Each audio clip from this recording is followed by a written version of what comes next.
pamphlet. That guy was a missionary, and the wheels start turning. The Holy Spirit starts working, and JB reads and studies the pamphlet, and all of a sudden, he's moved to become involved. And so the story goes that he becomes a Christian, and his young sons, his family becomes Christian. They get shunned, and so their Hindu family shuns them, and it's a literal shunning. And so they move to Kathmandu. He becomes involved in missionary opportunities in the foothills of the Himalayas. And so he's very busy, he's a very capable guy, but he is over his head slightly just with the bulk of the work. And his sons, Raju and Rajan, say, Dad, you need some help. So they get online, and who do you think they found? They found Todd Ullman's missionary blog in, I think, 2006-ish. And that was the start of their relationship. So they contacted Todd. Todd got involved with this, and I guess the rest is history. I just made the note here, growing up cowboys, you know that if it's 81% Hindu, they don't love beef. These two, since they were Christian, they became known as cow guys. And so they were sort of shunned, they were bullied, but they sort of wore the moniker of cowboy because they eat cow. And so they kind of bullied for it. And it's not something you want to overtly flaunt because you can get yourself in some serious trouble over there. But yeah, they just with us, they said, yeah, we were the cow guys, and we were picked on. But they kind of wore it as a badge of honor as well. Also, quickly, their callings. So Raju is an ordained minister. He spent, I think, 3 years at the Preethi here. And this is his brother again, Rajan. And he's got a secular calling. He works for the government. And so these two, the way they work together is pretty awesome. He's got a master's degree in urban planning. He also has his master's degree. And because he is involved with government work, he has started something like 16 public schools in the villages in the Himalayan foothills. And Raju, they find a way to spread the gospel. So, for instance, if Rajan starts a public school in a foothill, in a village in the foothills, Raju runs, and again, they have to be careful because the Hindu government is fairly repressive. They will start a public school, but the gospel will follow that because there's a church. This is a small village, and so the church that pops up, they will invite the public school kids to these churches, and we have some pictures of some of these churches. So while it's public education and there's a separation of church and state, they can still make invitation, and you'll see that play out here when we have some of the kids in these schools, in these churches actually, where there are Hindu students that come in. So the Hindu students that attend the public school, they came at the invitation of Raju to attend our events as well. And so there's a relationship there, and they find a way to work together pretty admirably, I thought. Okay, please ask questions if you have them.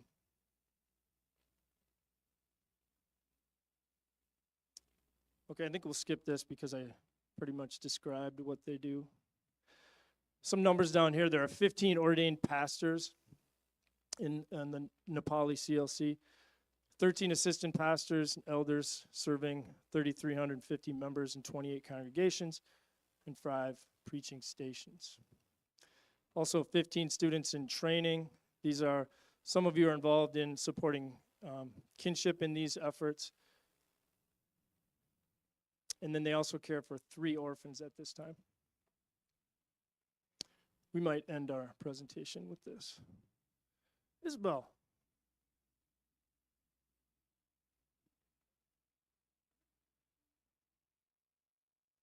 So I'm going to take you through kind of what we did when we were over there, the churches we went to, and kind of, our route around Nepal. So first of all, before we even got there, Raju, this is his wife Sanju, and then some of the members of the church, um, they got these gifts ready for all the kids. They got a piece of candy, a toothbrush, toothpaste, and they were all wrapped up in these little super soft towels. Um, and yeah, those were all the packages of all of every congregation we went to. We handed those out to all the kids. Um, and that also kind of helped us keep track of the numbers of kids that we taught, which I'll get to at the end. So yeah, before we even got there, they were preparing for us. Um,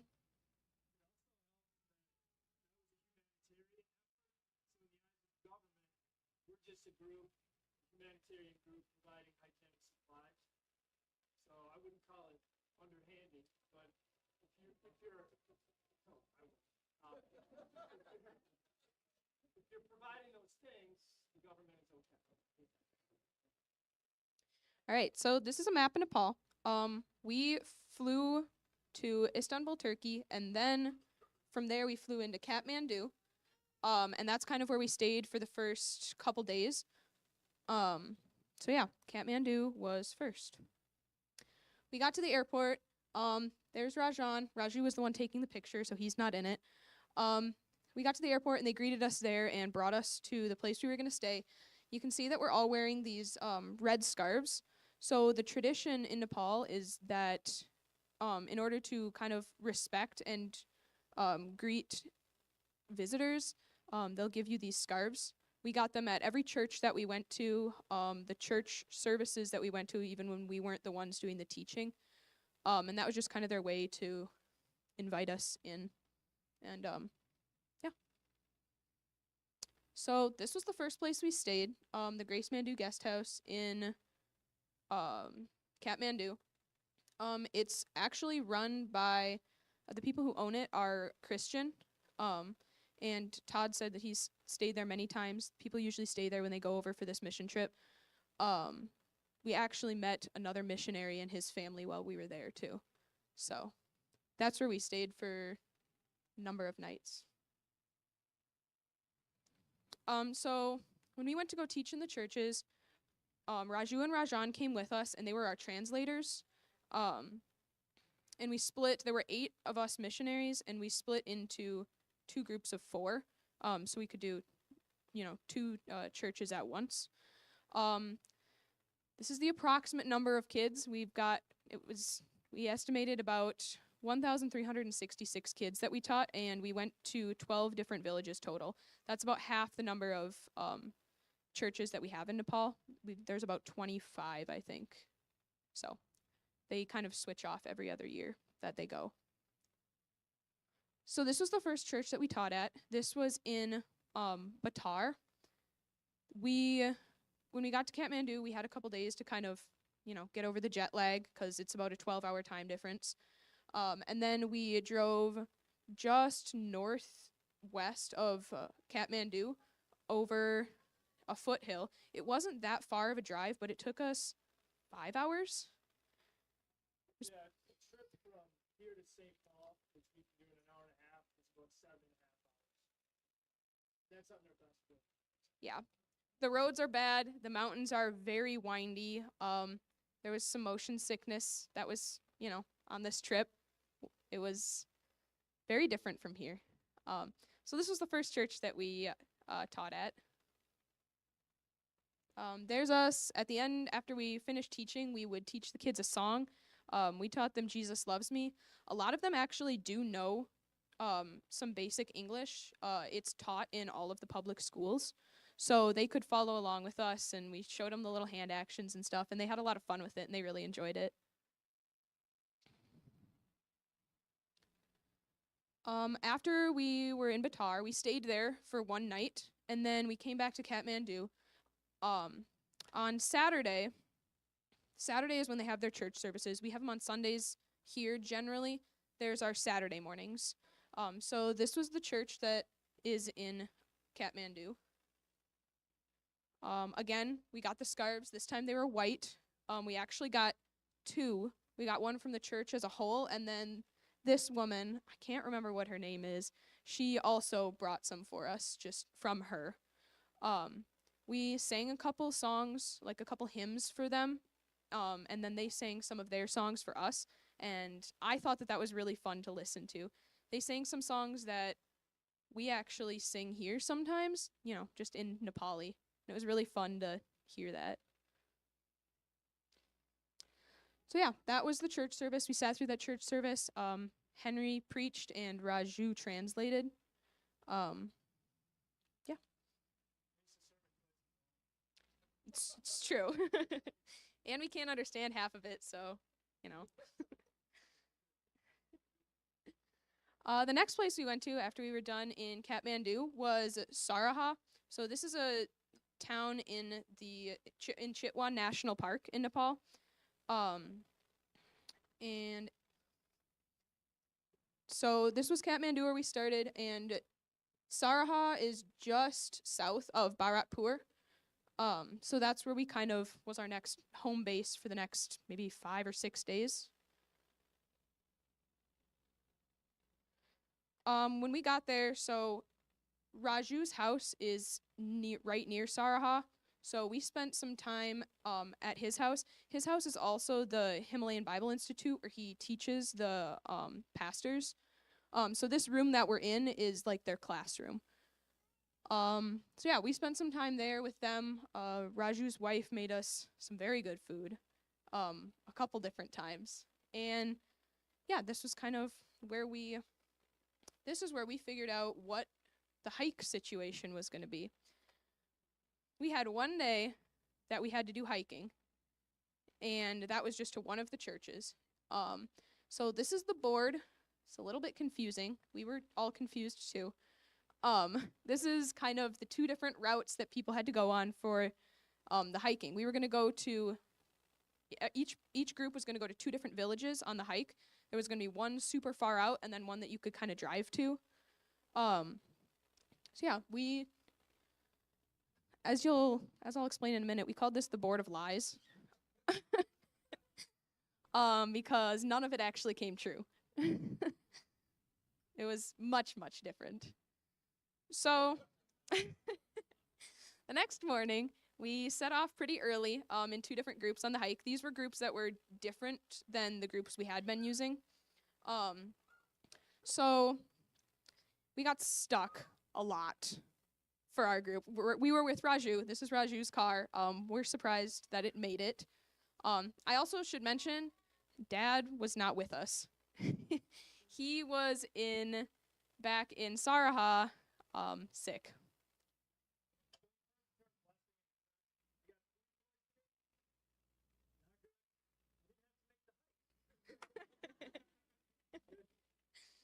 So yeah, he did not get to go on the hikes with us. While we were driving, it was raining a lot, so all of this mud was like a foot deep and the car kept getting stuck. So Todd and Larry are pushing there. Larry sat on the hood of the car at one point to get more traction for the front wheels. It was it was quite the drive, and it took us a really long time, longer than we expected. That was the first thing that took longer than we expected. There's us, all ready, excited for this hike. The place behind us, the building behind us, that's where we stayed. So we were in this teeny tiny village that had a couple houses. This place was kind of like a store, and then upstairs there were some rooms to stay in. And then there was a school and the church. Other than that, there wasn't much there. This was pretty deep in the foothills. So yeah, we're all ready to go. Obviously, that's me. That's Todd, Larry. He's from Okabena. Carrie is from South Carolina, and then that's Raju on the end. So when we were picturing a trail to hike on, we were picturing like trails that we have here. Not necessarily like super planned out and perfect, but not this. It was extremely rocky, super, super steep, and Raju could basically run this thing the whole hike, so there was also trying to keep up with him. So yeah, the hike, it was fun. It was pretty, but it was interesting. There he is. He got so far ahead of us, waiting for us, taking a picture of all of us. Our little walking sticks that we had um, were cut from a bamboo plant. So that was kind of fun. Like I said, the hike was really hard, but it was really, really pretty. We had to go over a couple big foothills, and this was one of the views from the top. You could kind of see the mountains. It was a little cloudy. It started raining at one point, but it was really, really pretty. So Raju said it was going to take 3 hours to get to this church hiking. It took twice that. So 6 hours. We were very late compared to what we had told the kids. Like, the kids thought we were going to be there. So they actually just hung out at this church this whole time waiting for us. And we're very excited when, finally arrived. So this is the church that was there. The kids got their gifts. The gifts had been delivered before, like the big packages of gifts. They had been delivered before. We did not have to hike with those, thankfully. So yeah, we handed all the gifts out to the kids. Hiked back part of the way, drove back part of the way, eventually got back. Slept in that little hotel kind of spot. And then the next morning we got to preach again. And this time was like a 10-minute walk. Nice, easy 10-minute walk to the church that was right there in that village. As you can see, we don't have the scarves this time. They're actually flower leis that they were making as we were getting there, which we all really thought was really, really fun. They didn't have the scarves, so they made us these. And I really liked them. I wish I could have brought it home, but, so that was really cool. So yeah, then we preached that morning, kind of the same thing that we had done the last couple places. There were a lot of kids there, a lot more than we thought they were going to be. They were all kids that they went to school right after. So this was kind of their morning thing. There's us, Carrie and I with the flower leis. Carrie was my roommate for the trip, so. And then there's all the kids afterwards. They fed us. They fed us all a meal, and actually all the kids in the village and all the adults, they all came and had a meal together. They did that at a lot of villages, which was really interesting. They all just kind of ate together as a whole community. I thought that was really cool. Tended to be the same kind of meal. There was chicken, rice, and then a kind of lentil soup. Generally, we poured over the rice. It was good. Okay, so the next place that we went, that, like I said, was pretty close to where we were hiking, was pretty close to Bharatpur. The next place that we went was to Hetauda, and we stayed there for one night. And on the way, we went to another church, and we rode up to that church in this thing. This is called a tuk-tuk. We put 6 of us in there. So that was fun. The roads, you'd think that, you drive this thing on something flat. We went through a river. Rajan had to stick his foot out a couple times to make sure we didn't tip over. So yeah, there's the 4 of us all crammed in the back. Dad, Henry, and I were all hip to hip, there was no extra space, and Stephanie was sitting up behind us where bags and stuff are supposed to go. So kudos to her for doing that. And when we got there, these were the little kids that greeted us right as we drove up, which was pretty cool. So just a little thing about the greetings in Nepal. So generally, namaste is the greeting that you would use if you were just greeting anybody. If you don't know whether they're Christian or not, namaste is what you would use. When we got to these churches and stuff, the greeting was Jai Masi, and it means Hail Christ or Hail Messiah. So that's what the kids were saying to us right as we got there, which was pretty fun. This was that little church that was up, that we took the tuk-tuk to. Wow, that was a lot of T's. It was a cool little church. They had all the little streamers in there. It was really neat. Very colorful. And these were all the kids. Again, we taught them the song. And again, they knew it, which was kind of fun. So yeah, got done teaching there. We got a picture of all of us. I think this was like the only church where we got a picture of everyone, which is kind of sad, but I'm glad that we have at least one. And then Dad got a picture with some of the little kids as we were leaving. He asked them, and they were a little hesitant, but we got it eventually. So then we stayed in Hatauta that night, and we drove to this church the next morning. It was pretty close to where we stayed, maybe like an hour and a half drive, which, it's probably like 10 miles, but took us an hour and a half. On the way there, well, before we even left, Rajan's car broke, and one of the doors in the back wouldn't close, like latch shut. So Dad latched it shut with his belt for the drive there. And the whole drive there, every time we would go over a bump, which was like very frequently, the car would like beep like the door is open. So Rajan tried the whole drive to turn it off, and it just didn't work. So yeah, we ended up preaching here. This was one of those instances where we got there kind of like in the middle of what would have been their school day, and all of the kids from the school, this was like their thing in the middle of the day. They all walked over here. Some of them went to this church, some of them didn't. And this was the biggest group of kids that we had. They were all, when we got in there, they were all doing like their worship songs and stuff, which was pretty cool. Fun to listen to. They were very, very into it. Is this one a video? Is it gonna work? Okay.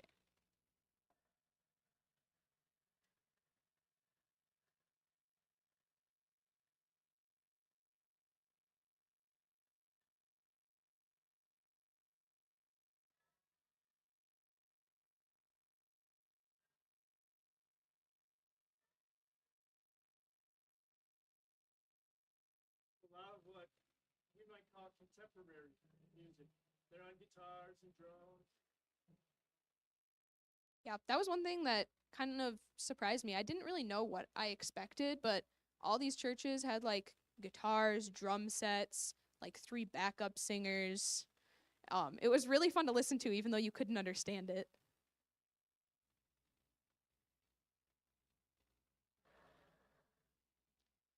So then we handed out all the gifts to the kids. Dad gave them all high fives at the front of church. They were a little scared. But most of them, a couple of them really came up there and really got into it, but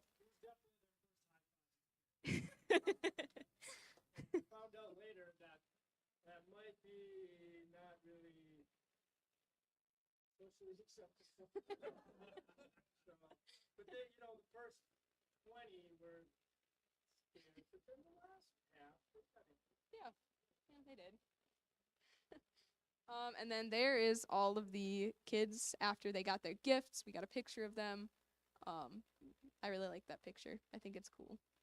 They were all so excited to get these gifts, and like try to unwrap them as fast as they could.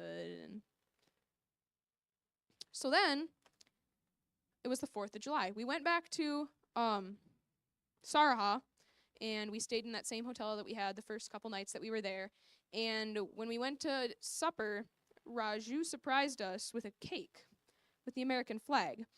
And he said, we can't have fireworks because those are illegal. But he got like these little sparkler candles, and helped us to celebrate the 4th of July, which was kind of fun, kind of a cool surprise. Yeah. So then the next morning, we went to the church in Chitwan. That was pretty close to Raju's house again. And got the scarves, sang a couple hymns for them, and then Henry preached again. Then was the most treacherous drive of my whole life. We got into this 4-wheel drive truck. This guy that you can kind of see here, he was the driver. He was very good at his job, thankfully. So Dad, me, and Rajan crammed in the back. Henry and Todd were up in the front, and we all drove up this mountain in the pouring rain. When we got to the top, we got to this big church. All the kids, this was in the middle of the day again, so they were coming here from school. We actually went to the school first, and then realized that they were at the church. So we had to drive back a little bit, but preached to them again just like we had before. Taught them the song, gave them the gifts, and then made our way back down. We went back to Raju's house after everybody got back. The other team had preached at the church we went to that morning. So we went to Raju's house once again, picture with everybody. These are Raju's sons, Jordan and Joshua. They were funny. They couldn't really understand us, but they could a little bit, and they like to steal Troyle's hat, go under the table and like touch his knee, and then like run away and like laugh at him. I don't know. They were fun. And then Raju, and that again is his wife Sanju.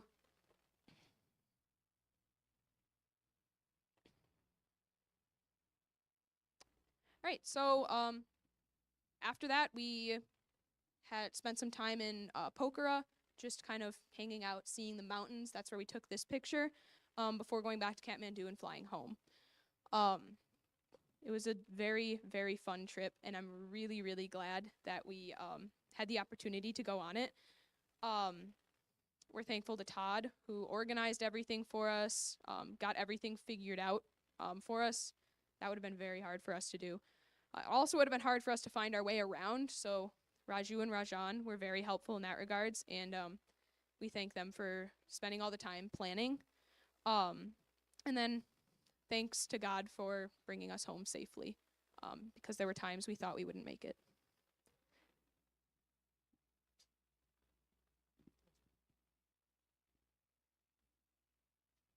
How long are we supposed to go? Who's in charge here? Just keep going. Okay. 5 minutes? 10? Okay. All right. Okay. Nepal is struggling, as we heard mentioned in the prayer, I think. There's some serious civil unrest. When we were there in Kathmandu, nothing. Everything was relatively calm. But Nepal is struggling. It's a very poor nation. Some of the things that contribute to that is it's landlocked.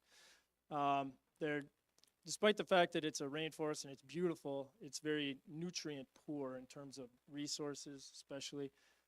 Not resource rich, so petroleum and things like that they have to get from China and from India.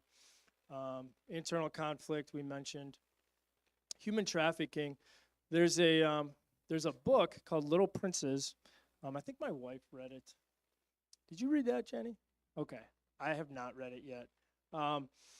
But if you're interested, it's a fascinating story about how in their civil war, the Maoists, so the communists from China, went down, and as they're recruiting, literally pulling young men from Nepalese villages to fight for the communist side in Nepal, human traffickers would come ahead of them. So the Maoists would go from village to village, the communists, and the traffickers would go right in front of them. And they would say, they are coming for your sons. And so we can set your sons up in Kathmandu with an education and so on and so forth. And so both they would do that with the daughters who would be trafficked and with the sons as well. And so this is a story about an individual, a gentleman who went there basically on what became a rescue mission for him. So the poverty, again, is pretty stark. I think this might be a video. Oh, maybe the next one. There you go. So this was on the day where I got out of the hike. I woke up on the second day and felt pretty good, so I went for a walk and just took some video. And this is a dwelling. This is a place where people live. Chickens, goats. If you're fairly wealthy, you might have a water buffalo tucked away inside. It's not beef, it's buff. So they don't eat beef, obviously, but they do eat buff, water buffalo. Rice patties, sorry, you can just let it play. Rice patties are everywhere, and so you'll see them planting, you'll see them harvesting. But the rice patty, this is a very poor farmer, obviously, but he has a rice patty. It might be shared with his neighbor, but there it is. Right on the other side.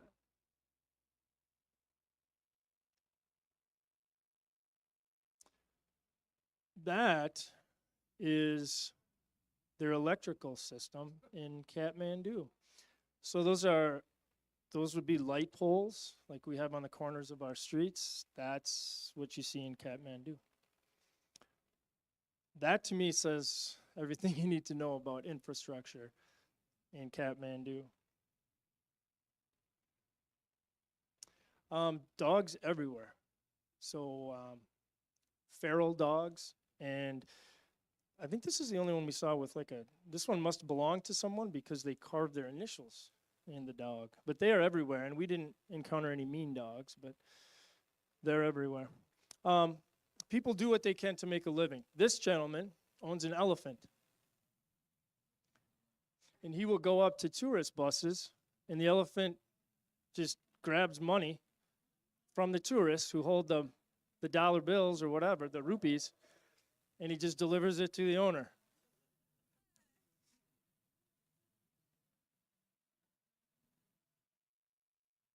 Stephanie, was that you giving him money?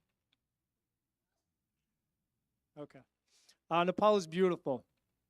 The Himalayas are pretty amazing. This is fishtail, right? Okay. Kilimanjaro or Everest rather. Everest is fairly non-impressive, I guess. We didn't see it, but everything else around Everest is so high it doesn't stand out. Fishtail is the most impressive, apparently, and that's the one we got to see. It's not as high as Everest, but it stands out. We did get a day of recreation, and we went paragliding. So this is the takeoff spot, and all you have to do is walk off a mountain. And I'm not kidding. They just say, don't stop walking. And so you have someone behind you who is in charge, and they just say, walk, don't stop. And so you just walk off a mountain. And then you can sit down in the harness after you walk off the mountain. And there's Isabel. They have a GoPro that they hold up and take some footage. Again, it is beautiful. This is a tourist town. Was this Pokhara? There's our shot again. This is a video. We could probably skip this. Just a wraparound video. This is a video.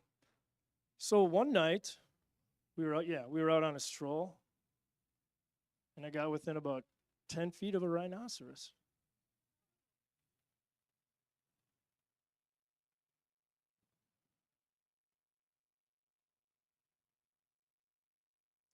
You can play this one too. So this I thought was a good video, just to give you an idea of the beauty and the poverty and just a general setting. So this is from the steps of the church. And those aren't the Himalayas, those are just hills. And then right into the church where we taught.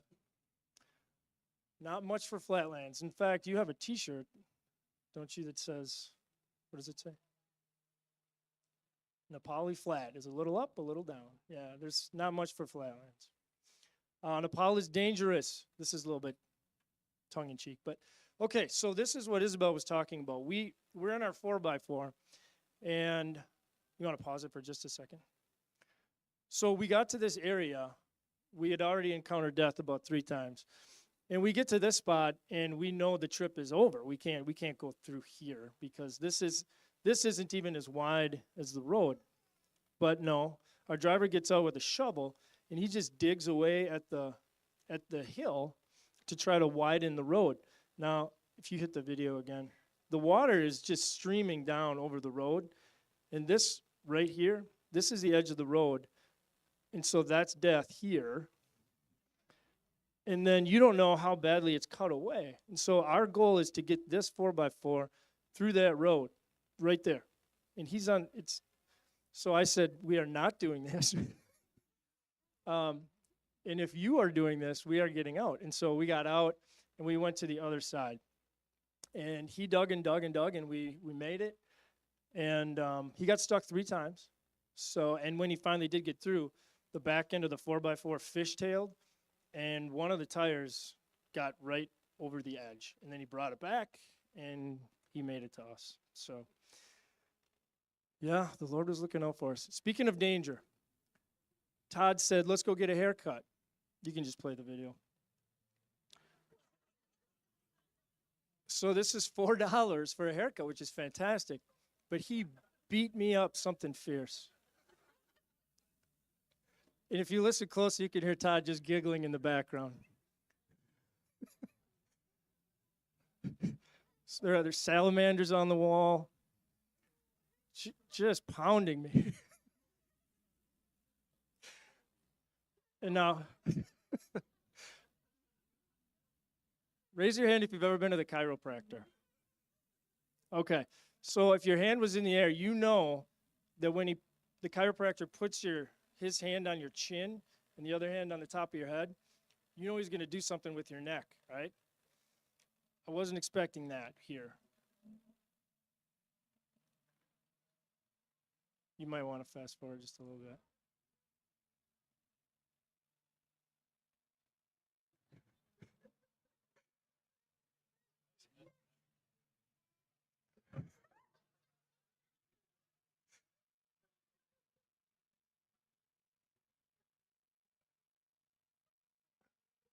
So he gets me into the chiropractic pose, and I just shook my head no. I think I might have whimpered a little bit too. Right there. Nope. He said, little bit, little bit. Nope.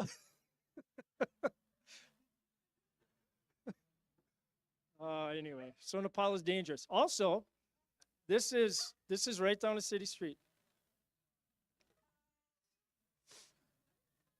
So this happened several of the days we were there. We didn't get a chance to see it, so one of the gentlemen that we got to know there took a video of it. Right down the street. Okay, last couple thoughts here. There are tremendous opportunity in Nepal. You may be, if you've read some of the literature coming out on Nepal, the Cheli Project. Cheli is Nepali for a young woman, and we know there's a trafficking problem. And so Rajan, the brother who is into the secular employment with the government, he's got a project, and it's to fight female trafficking, young girls. And right now, the kinship program is funding that for a year. However, just keep your eyes and ears open, because we'll be asking for individual sponsorship for some of the women who are involved in this project, some of the girls. So that's going to be a sponsorship opportunity. It'll be in the bulletin. But we're funding them through the year, at which point we're going to give it over to individual sponsorship. Women Empowerment Project is Raju's next project, and that is with widows or women that have been abandoned and still have kids. We're going to supply them with 3 goats, and you'd be amazed at what a goat can do over there. And so that comes with someone to administer the project, and so there's going to be a cost involved there. With the goat, there's a cost. The feed, there's a cost, and then training. How do you raise this goat? But it makes a huge difference. And so that's going to be possibly a sponsorship opportunity coming up as well. So be aware of that. I think that might be it. That's it? Okay. Do you want to go back to that first, like the third slide with the passage on it? We don't have a lot of time, obviously. Sorry I went over. Are there any questions that I could answer quickly? Sorry there wasn't more opportunity for questions.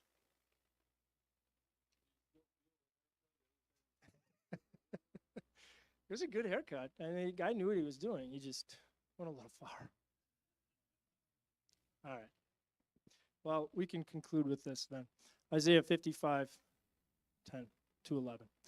For as the rain comes down and the snow from heaven, and do not return there, but water the earth, and make it bring forth and bud, that it may give seed to the sower and bread to the eater, so shall my word that goes forth from my mouth. It shall not return to me void, but it shall accomplish what I please, and it shall prosper in the thing for which I sent it. Amen.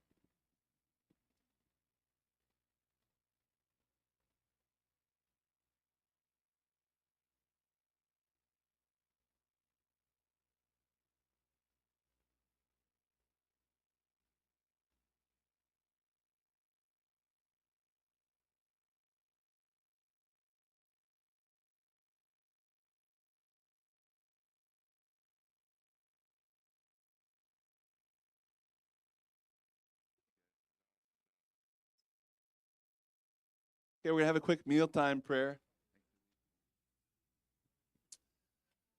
Dear Lord Jesus, the eyes of all truly look to you, and you give them their food in due season. You open your hand and satisfy the desire, and more importantly, the spiritual desire of all that we need. Come, Lord Jesus, be our guest, and let these gifts to us be blessed. O give thanks unto the Lord, for he is good, for his mercy endures forever. Amen.